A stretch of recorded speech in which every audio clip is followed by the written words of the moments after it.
Computer-based IELTS speaking exams are more common every day, and sometimes you don't have much of a choice but to take the computer-based version of the speaking interview.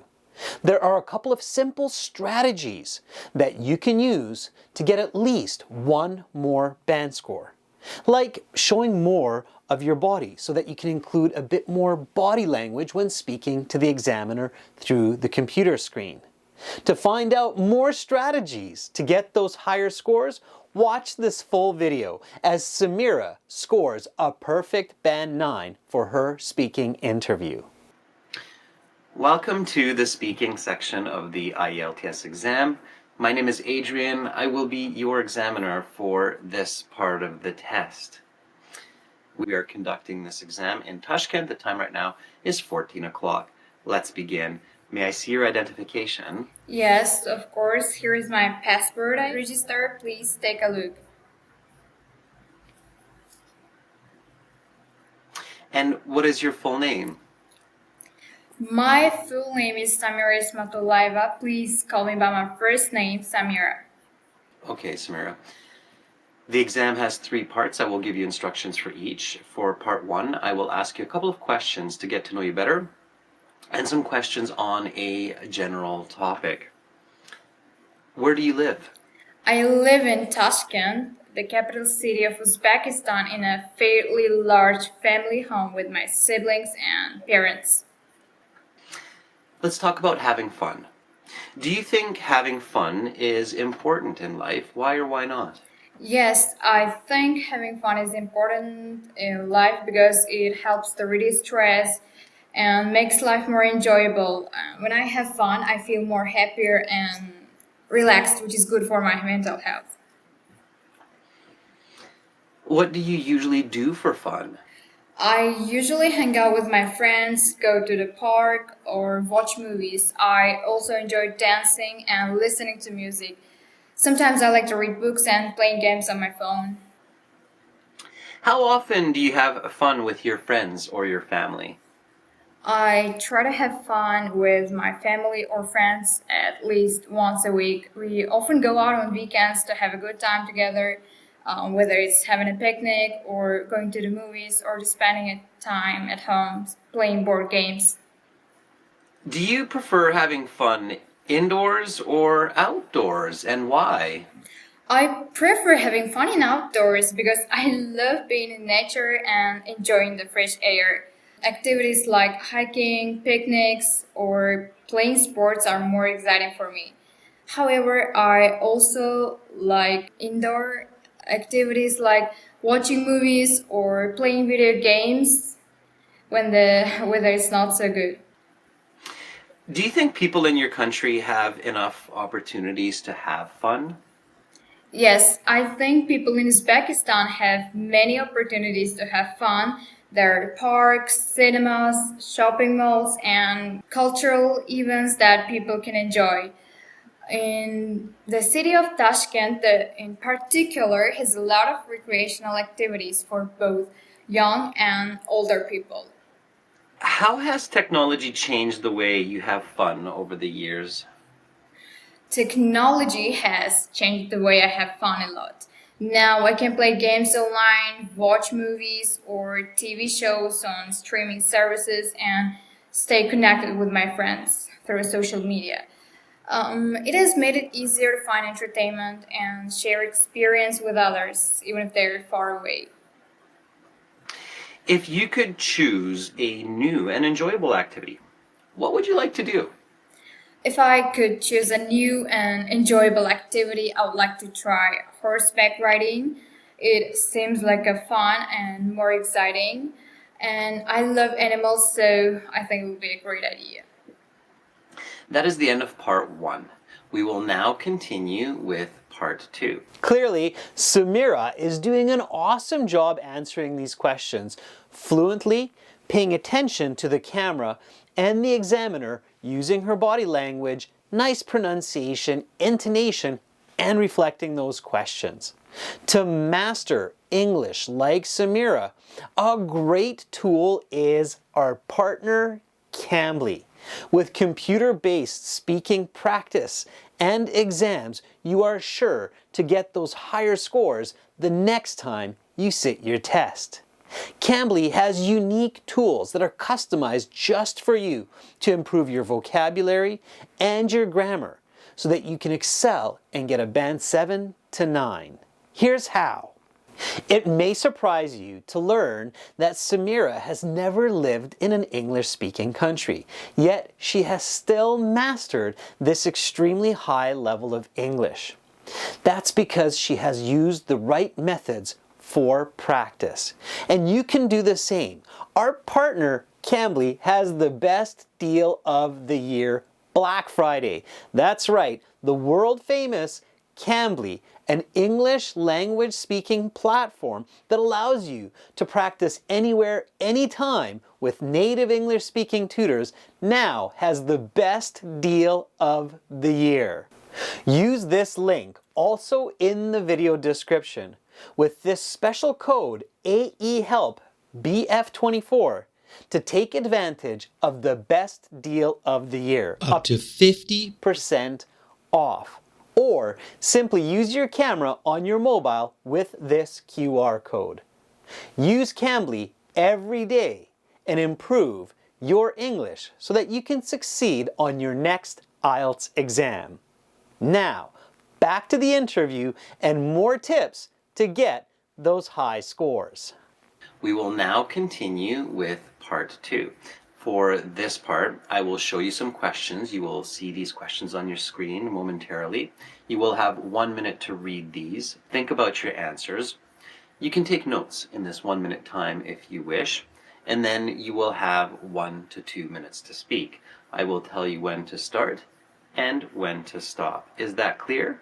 Yes, that is clear.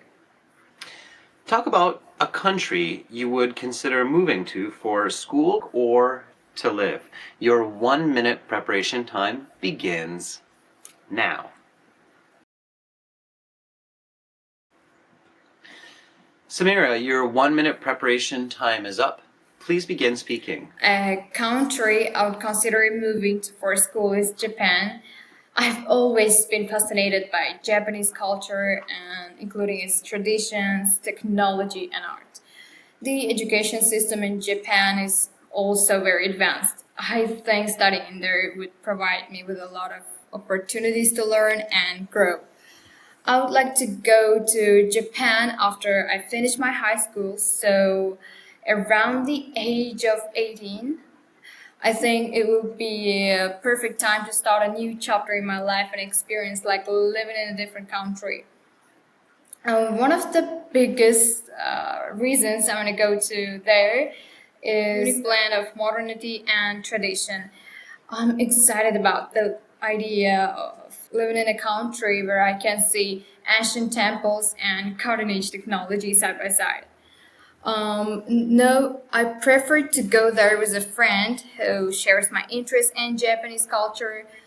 Having someone with me would make the transition easier and more fun. If that's not possible, I would try to join student groups or clubs to meet new people and make friends. One of the biggest challenges I might face is the language barrier. Although I've been learning some Japanese, but I'm not yet fluent.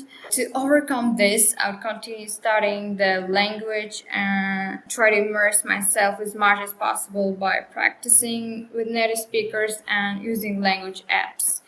Another challenge could be adapting to the new cultural norms and lifestyle. I would make an effort to learn about Japanese customs and etiquette to avoid any misunderstandings and to show respect for the local culture. Overall, moving to Japan is something I really look forward to. I believe it will be an amazing experience. With careful preparation and an open mind, I'm confident I can overcome any challenges and make the most of this opportunity. Okay, your 2 minutes is up. I will stop you there. Please put the note paper and the pencil to the side. And we will now continue with part 3. For this part, I will ask you some questions related to your response in the topic of part 2.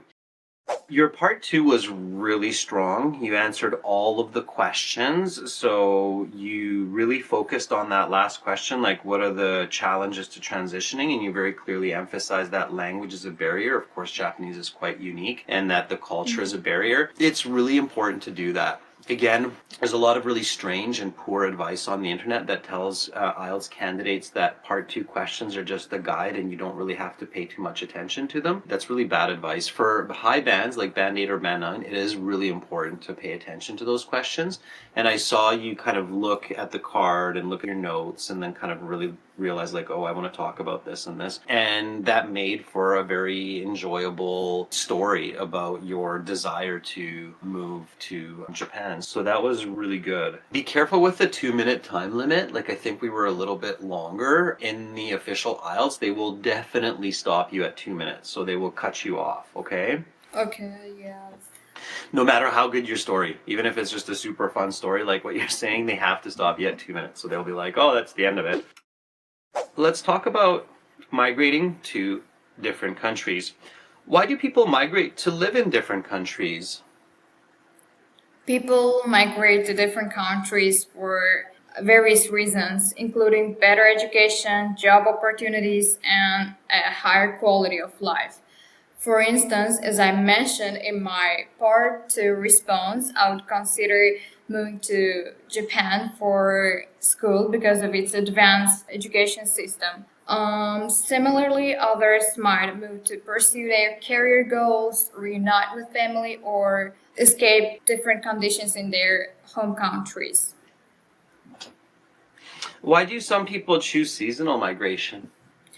Some people choose seasonal migration to take advantage of temporary job opportunities that are only available during certain times of the year. Agricultural workers might migrate to different regions to work during the harvest season. What are some important points to consider before moving to a different country? Before moving to a different country, it's crucial to research the culture, language, and living conditions.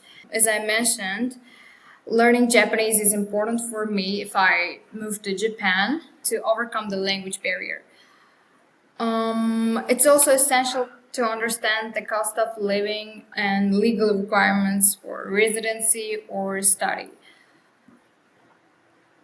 How about shortly after arriving to that country? Shortly after arriving, one should focus on adapting to the new environment, which includes finding suitable accommodation, understanding local transportation, and making connection with the local community or other expatriates.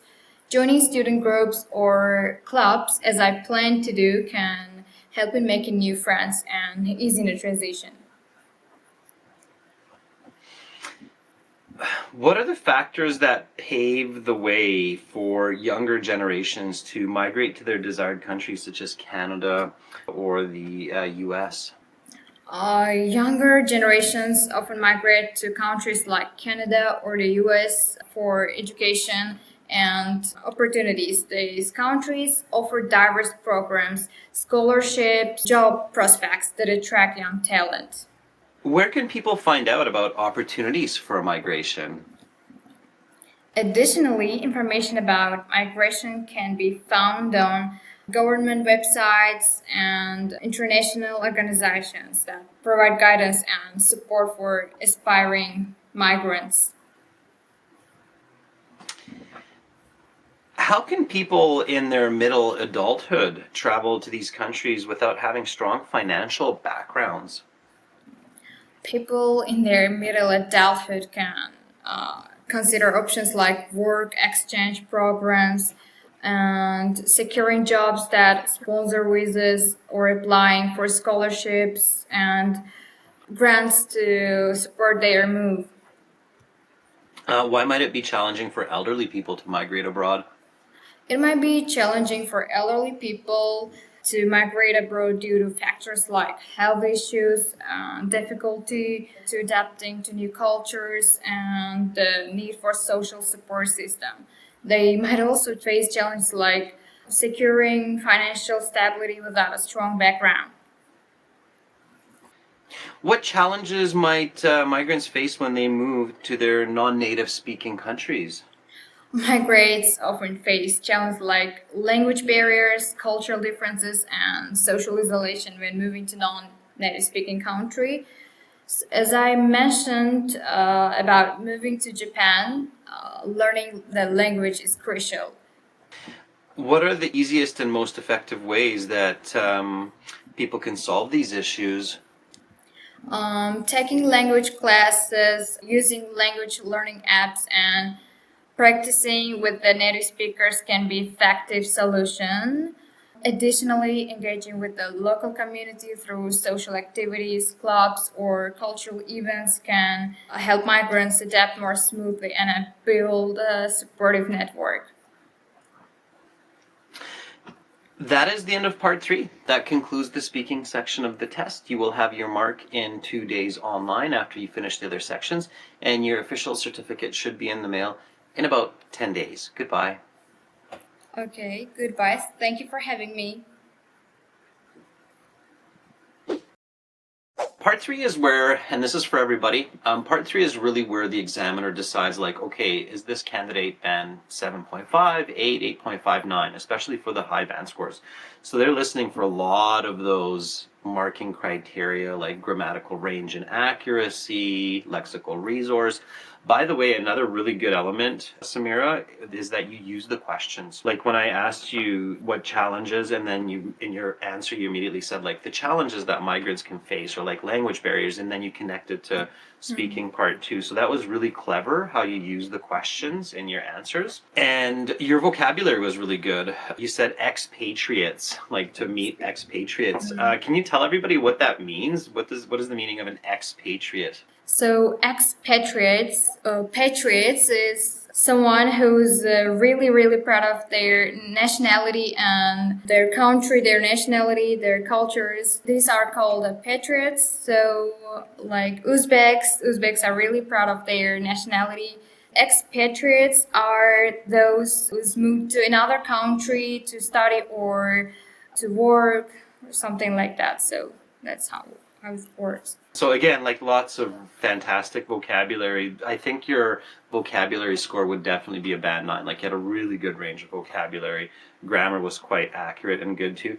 Just the grammatical accuracy, I think, with a few small mistakes might be the cause of getting you a little bit of a lower score, like an 8.5. Yes, I But overall, it know. was really just fantastic.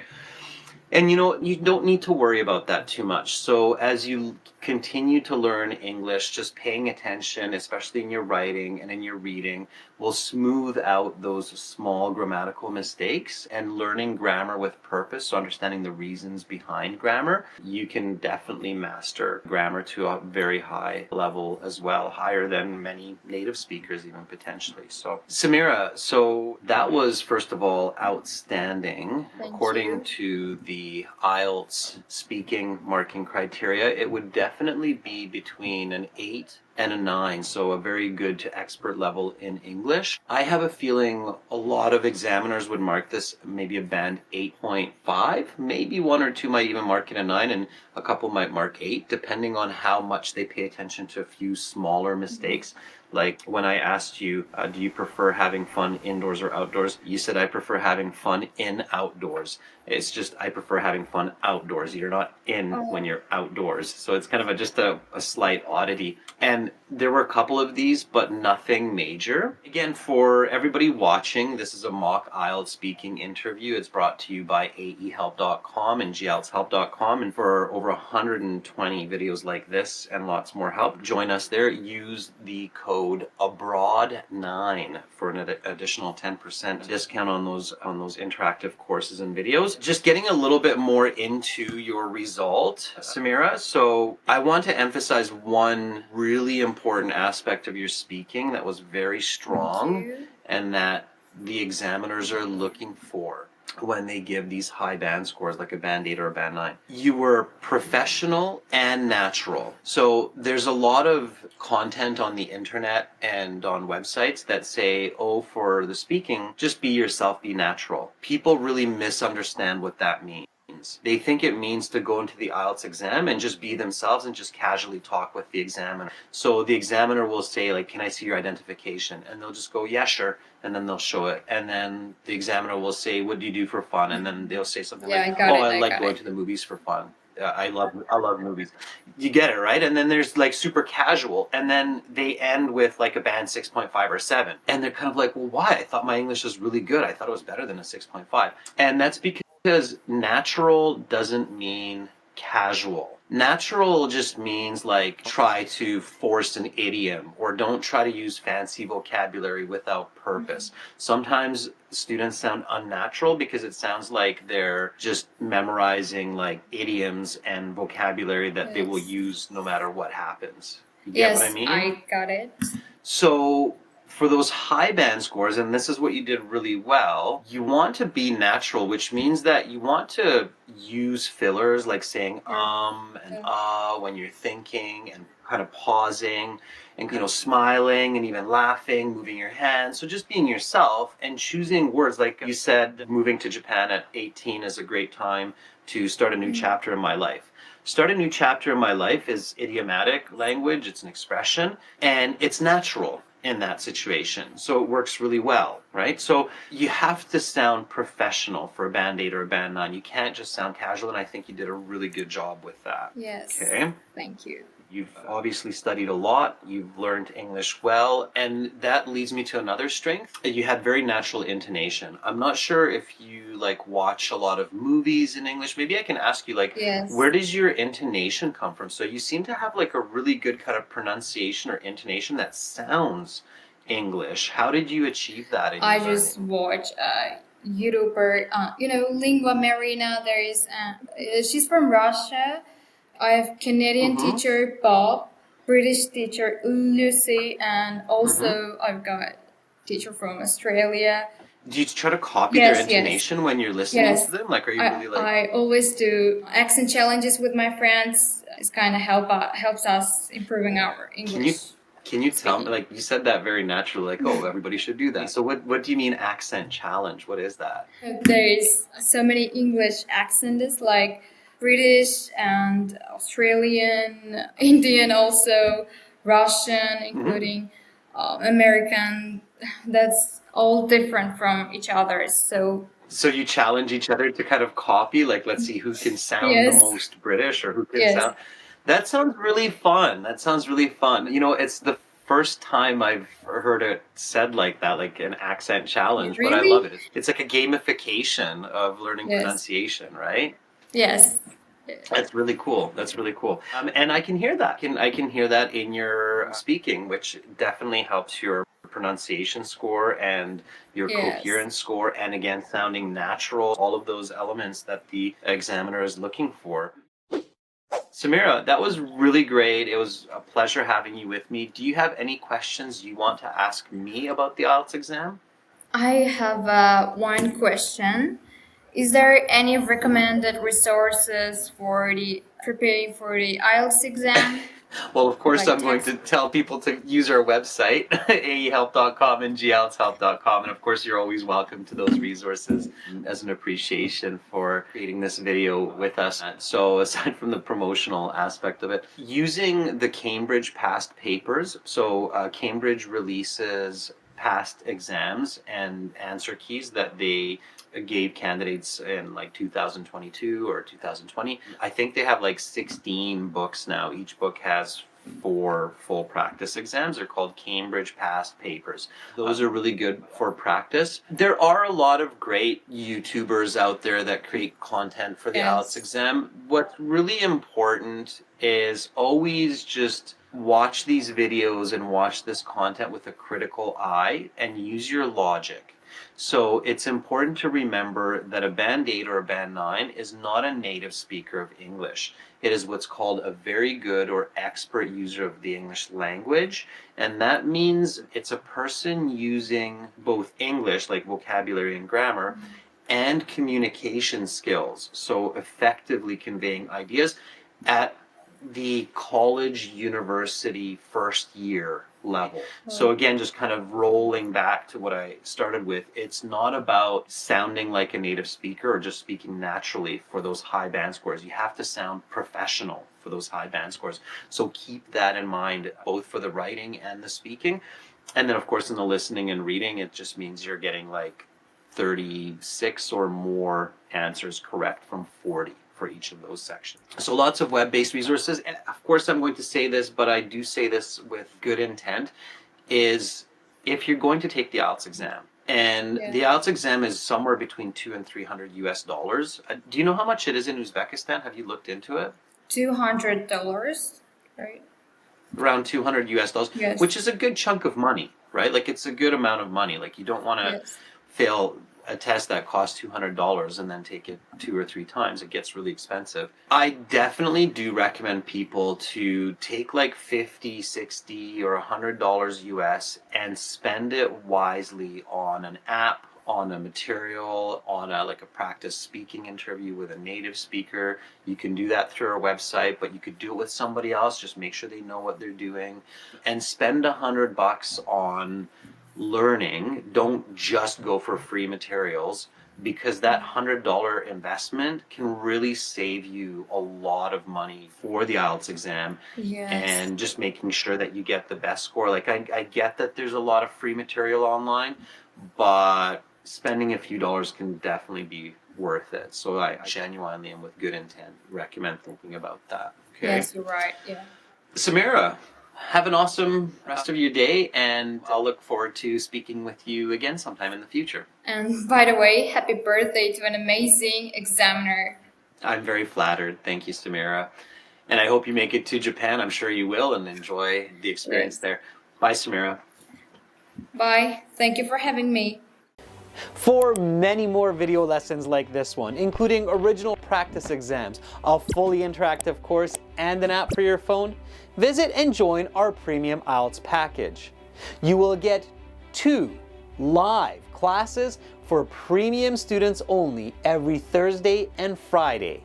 It's a great time to become a member. Visit and join aehelp.com. Subscribe to our channel. Click over here. Watch another video. Click right up here. And click our IELTS Hero to join our premium package and get access to all of our videos, practice exams, and a fully interactive course.